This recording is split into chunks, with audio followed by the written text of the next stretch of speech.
I'm Shumaila Chaudhry. I love to create. Assalamualaikum. Welcome to my little village.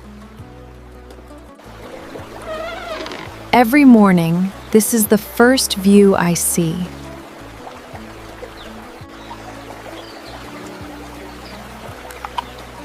I always find little ideas for my art here.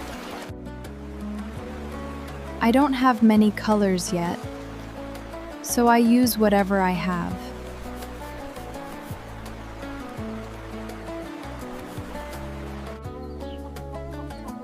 I found this old wood and some clay. Maybe I can make something with it. Breakfast is always simple here, but mornings like this make me happy. Today, I'm making something special from simple clay.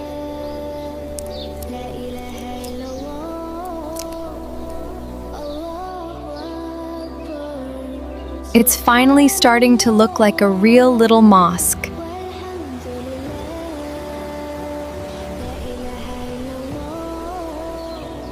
Just a few details left.